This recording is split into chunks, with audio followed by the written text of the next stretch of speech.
My name is Hannah Brooks.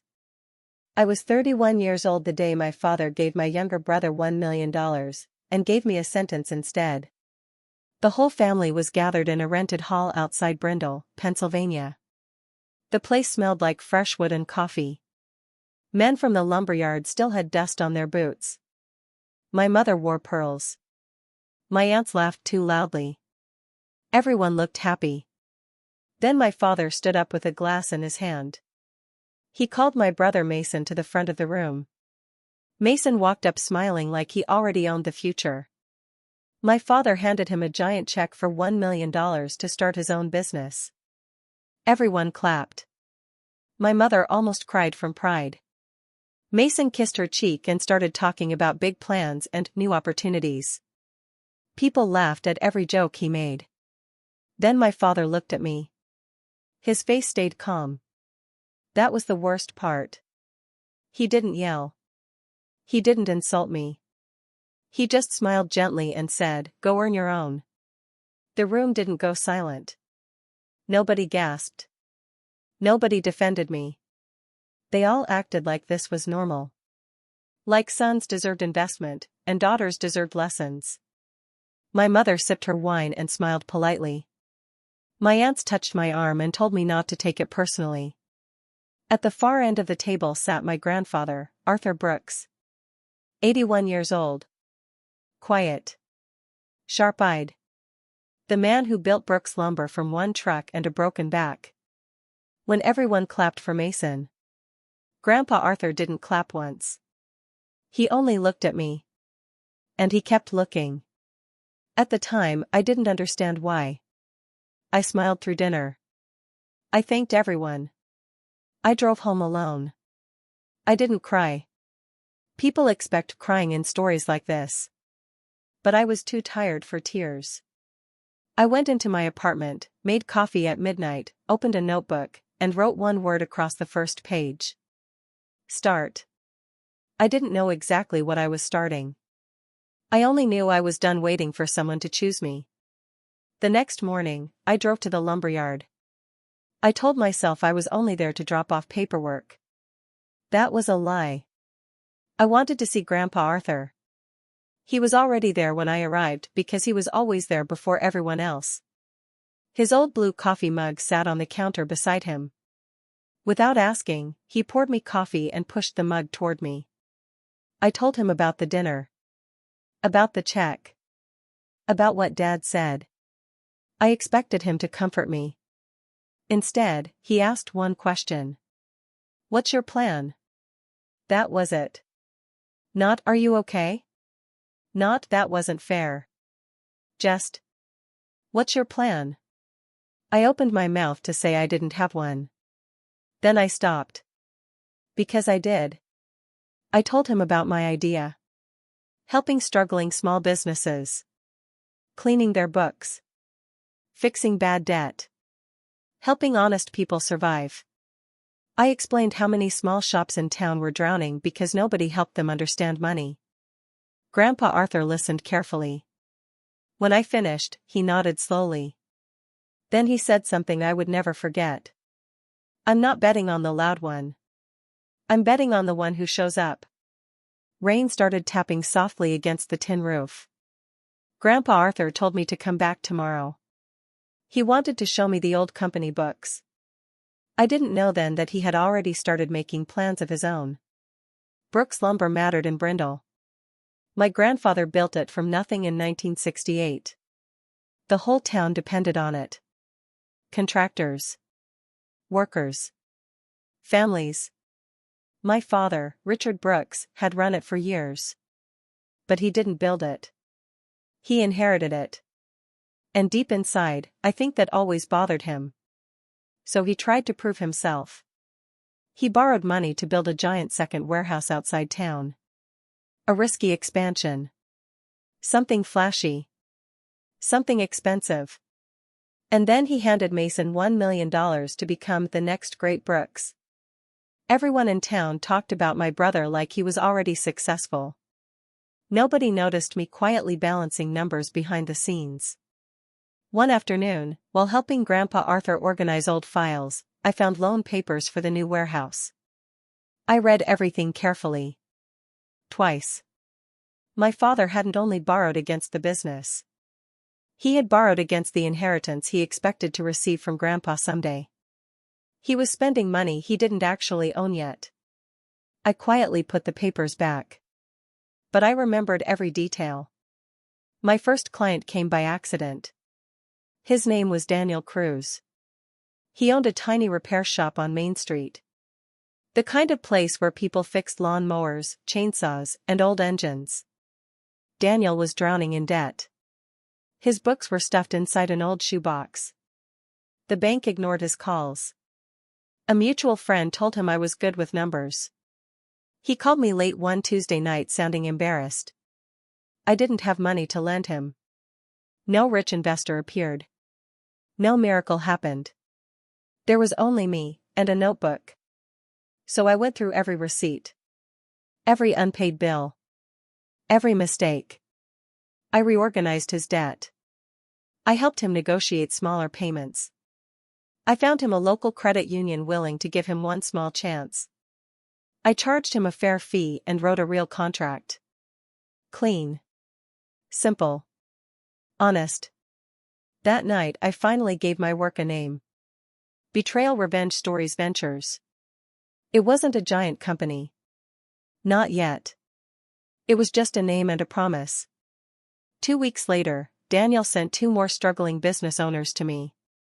Then 2 more. Slowly, something real started growing. Meanwhile, Mason was spending money like water. He rented a giant office downtown with glass walls and fancy furniture. He hired friends who barely worked. He paid thousands for logos and parties and social media ads. My parents acted like he was already a genius businessman. He threw a huge launch party. I went because not going would create drama.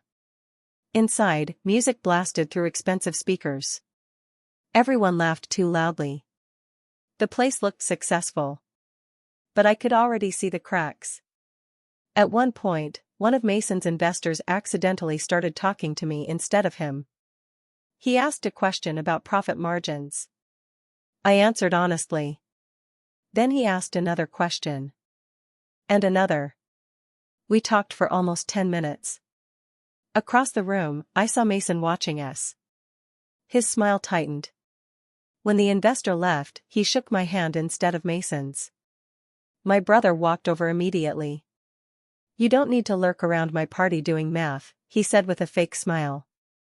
I'm not lurking, I replied calmly. I'm learning.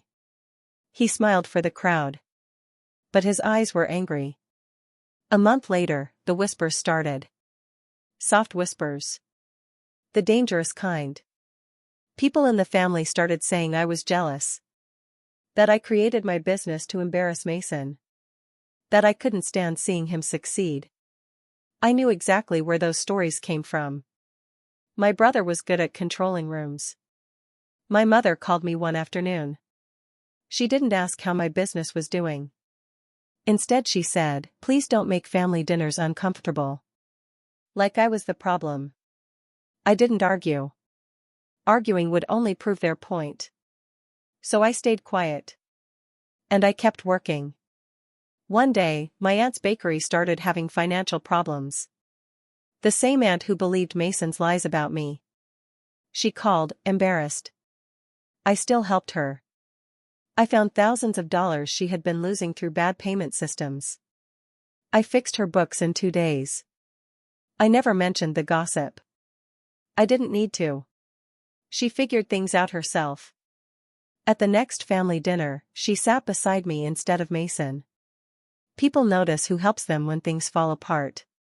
By summer, I had 8 clients. Then 10. Then 12.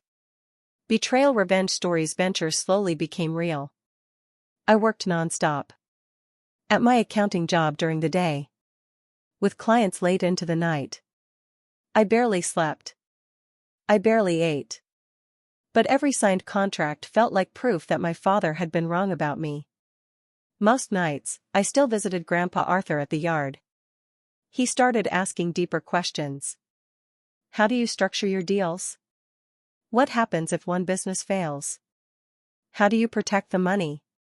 He wasn't asking like a curious grandfather anymore. He was studying me. One rainy evening, he asked me to write down exactly how my business worked. I created a clean one-page summary. I thought he was simply interested. I never asked why. That was my mistake. One Sunday, my father called me to his office at home. The moment I walked in, I knew he was angry. He closed the study door halfway behind me. "I hear you're using the Brooks name for your business," he said. "It's my last name too," I answered. "The Brooks name belongs to the company." No. It belonged to him. That was what he really meant. He wanted me to surrender. Like always. I thought about every year I helped with family accounting for free.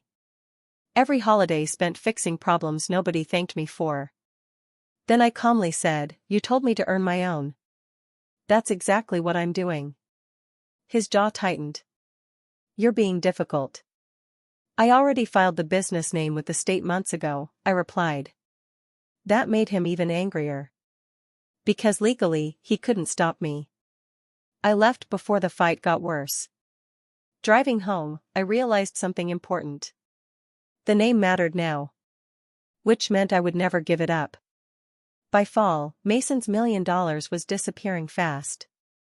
He finally called me one evening. For the first time in his life. He needed help from me. His expensive office was draining money. His friends were quitting. Investors were losing interest. He asked me to look at his books. I agreed. Part of me needed to see it myself. The numbers were terrible. Almost nothing profitable existed. He had built appearances instead of a real business. Then he finally admitted why he called. He wanted me to invest my company money into his failing business. I looked at him quietly. He started with $1 million advantage. And now he wanted help from the sister he mocked. "I can help organize your numbers," I said carefully. "But I won't throw clean money into a bad story." His face hardened instantly. He never told our parents he asked me for help. He let them continue believing he was successful. And I let him keep pretending. Grandpa Arthur started slowing down around that time. Little things at first. Forgetting words. Arriving late. Looking tired. One rainy afternoon, I found him sitting quietly in the dark office holding his cold coffee mug. He waved me over. Then he started talking about the past. About building the lumberyard. About almost losing everything years ago. About men who helped him survive hard times. Then he said softly, "Money people don't earn can rot them from the inside." He didn't say my father's name. He didn't have to. Then he added something strange. "I've been putting my papers in order." "What papers?" I asked. He smiled slightly. Then changed the subject. I should have pushed harder. But I didn't. A week later, Grandpa Arthur called me to the yard again.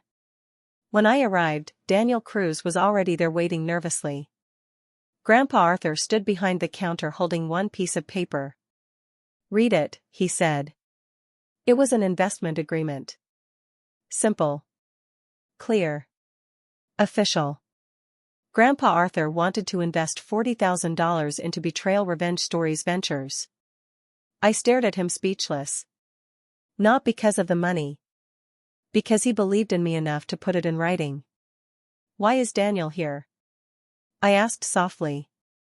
"Every important agreement needs a witness," Grandpa Arthur answered. My hand shook as I signed. Then Grandpa Arthur signed slowly beneath my name. Daniel signed last. Grandpa Arthur slid my copy across the counter. Then he smiled. "I'm not betting on the loud one," he said again. "I'm betting on the one who shows up. Now it's official." I folded the paper carefully and placed it inside my bag.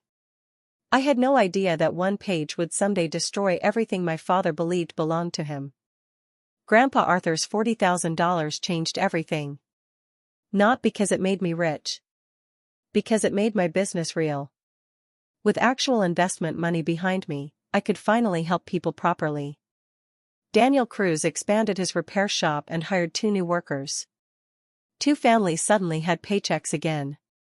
That mattered more to me than fancy offices or expensive parties. Meanwhile, Mason's business kept sinking. Slowly, some of the local shops started leaving him and coming to me instead. People talked. They said there was one Brooks child who actually answered phone calls. One who read contracts carefully. One who showed up when things got difficult. I never advertised myself loudly. I just kept doing the work. One evening, Daniel stopped me outside his shop. "You know something?" he said. "Your brother got $1 million. But you built more with 40 grand than he built with all that money." "It's not a competition," I replied. Daniel laughed. "Everything's a competition. Smart people just don't announce they're racing." By November, tension inside my family had become impossible to ignore. My mother hosted another family dinner. Fancy dishes. Tight smiles. Heavy silence. Everyone knew my business was growing. Nobody knew how to feel about it. My father refused to admit I was succeeding. "Small businesses come and go," he said during dinner. "Real business happens at scale." My mother nodded beside him. Mason barely spoke at all. I stayed calm. Then my mother poured herself more wine and repeated the sentence I had heard my whole life. "Mason carries the Brooks name. Hannah just has it." She said it casually. Like it was obvious. Like gravity. Like truth. After dinner, I stepped outside onto the back porch for air. Cold wind moved through the dark yard. A minute later, my mother joined me. For once, she looked tired instead of polished. Quiet instead of confident. Then she said something unexpected. "When I was young, women in my family couldn't own anything." I turned toward her. "No house. No account. No business." For 1 second, I thought she finally understood me. I waited for her to say she was sorry. I waited for her to say she wanted things to be different. But instead, she pulled her sweater tighter and whispered, "It's getting cold." Then she walked back inside. That was all. Half an apology. Half a truth. Nothing more. I stood outside alone for several minutes before driving home. And then I went back to work. Around that same time, my father's warehouse project started falling apart. Costs exploded. Loans piled up.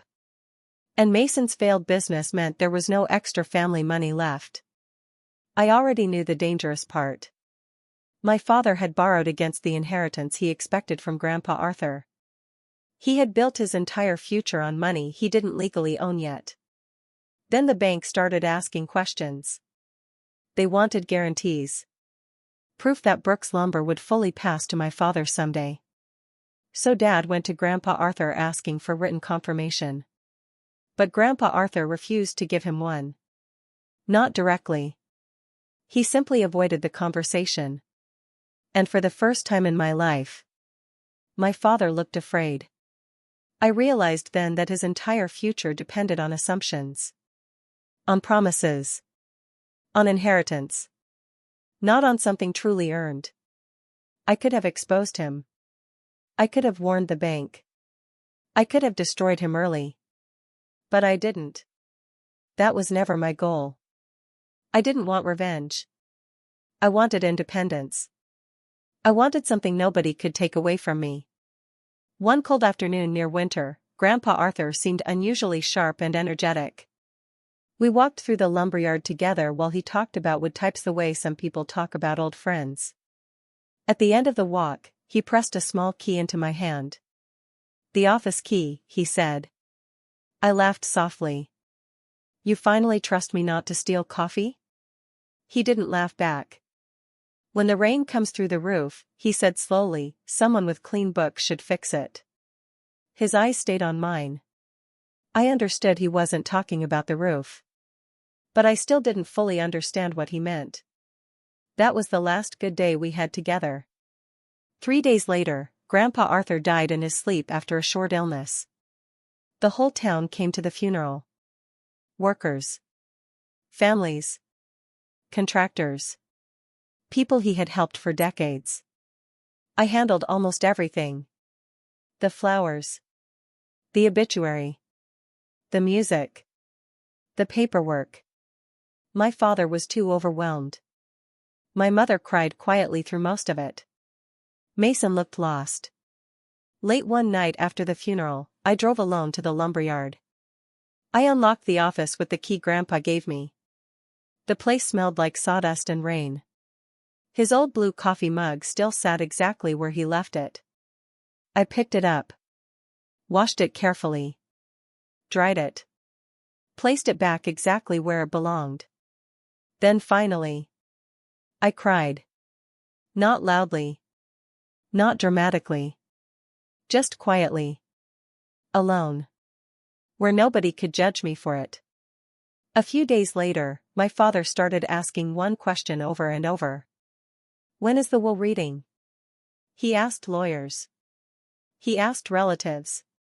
He asked constantly. That was when I realized how desperate he truly was. 2 weeks later, we gathered inside Attorney Margaret Hale's office. The room felt too warm. Too quiet. My father sat confidently at the head of the table. Like he already owned everything. My mother sat beside him. Mason looked bored. I sat near the window watching gray clouds gather outside. Then Margaret Hale walked in carrying a leather folder. She offered condolences. Then she opened the folder. And the room changed forever. Arthur Brooks created a living trust years ago, she explained calmly. My father frowned immediately. This wasn't what he expected. A trust meant privacy. Control. Protection.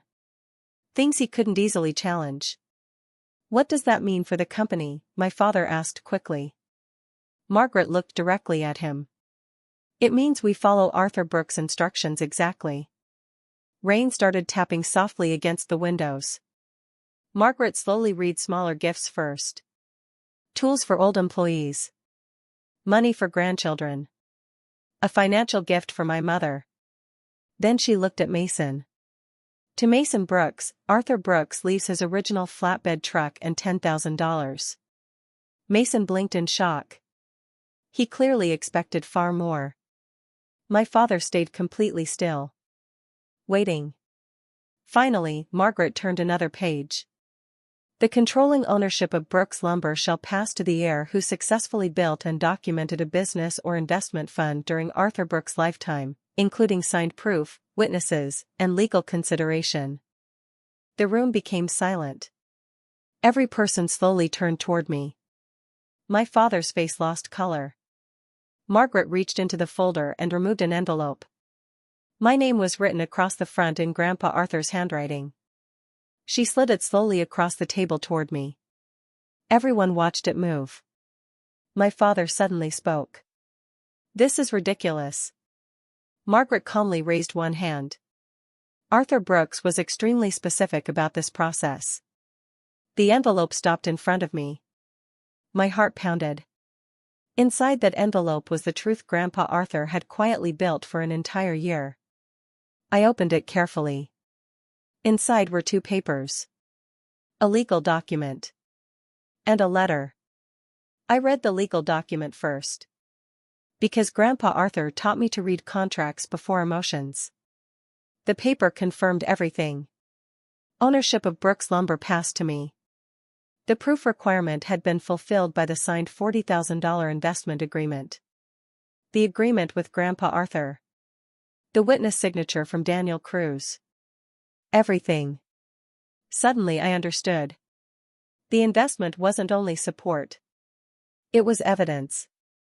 A legal key. A door Grandpa Arthur quietly unlocked months before he died. Then I opened the letter. And finally, my composure cracked. The letter was short. Simple. Perfectly him.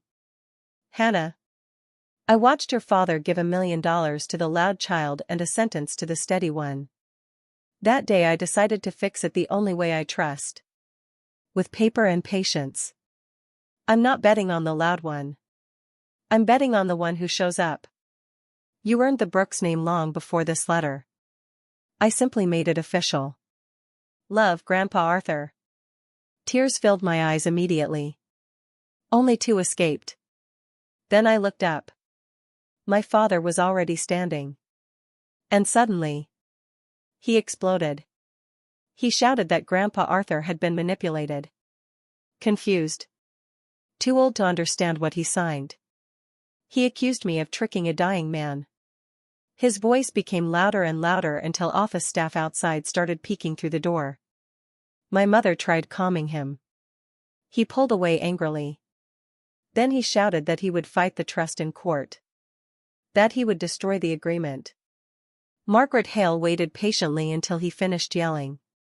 Then she calmly said, "The trust was established years ago while Arthur Brooks was fully healthy and legally competent. Every document was properly witnessed and recorded." Translation? The trust would survive court. And my father knew it. That was the moment true fear finally appeared on his face. Because he wasn't only losing an argument. He was losing the future he built his loans around. The warehouse. The bank debt. The inheritance he already spent in his mind. Everything depended on him inheriting Brooks Lumber.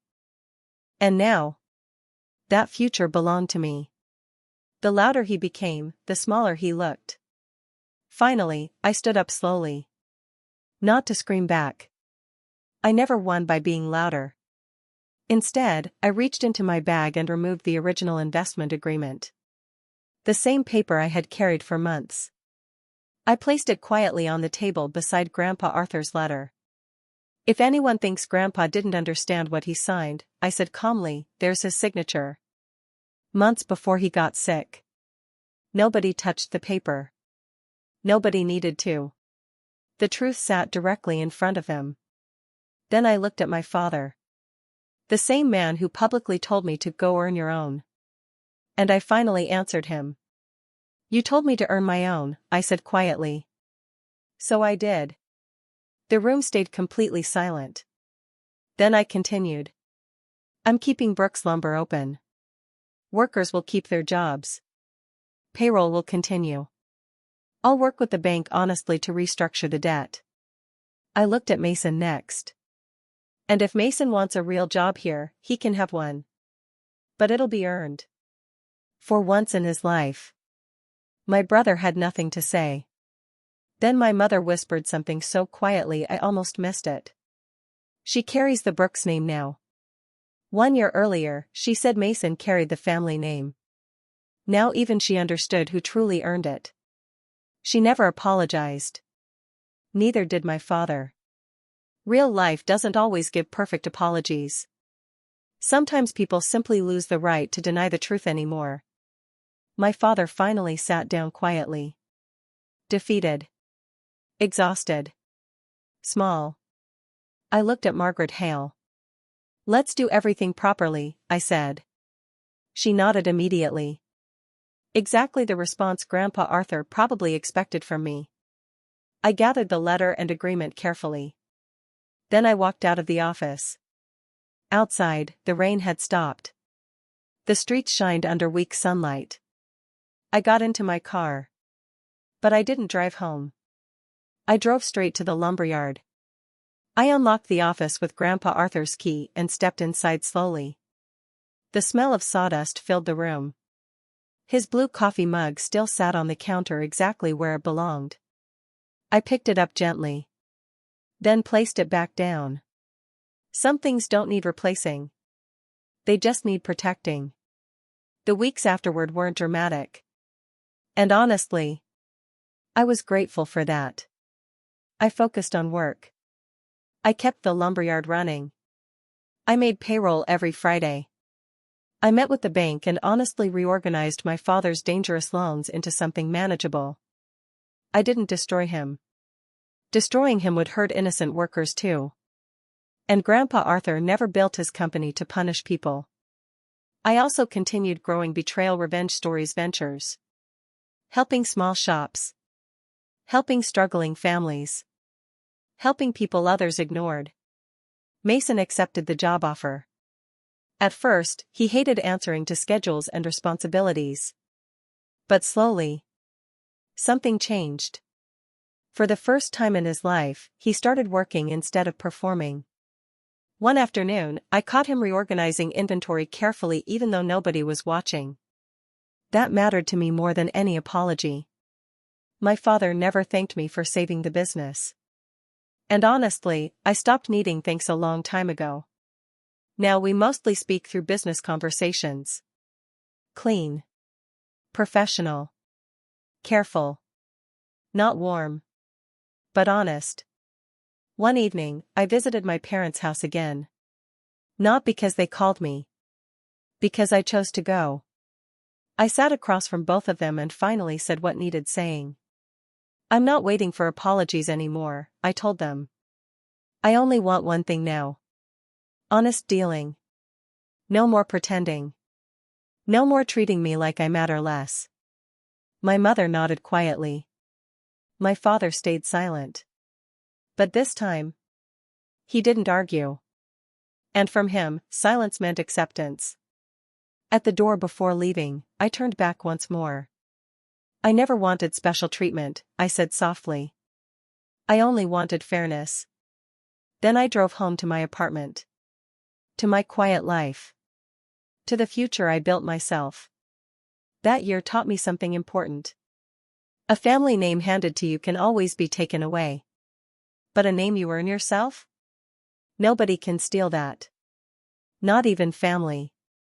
Especially not family. One sentence almost broke me. Go earn your own. But in the end, those words became the best thing anyone ever gave me. Because I actually did it.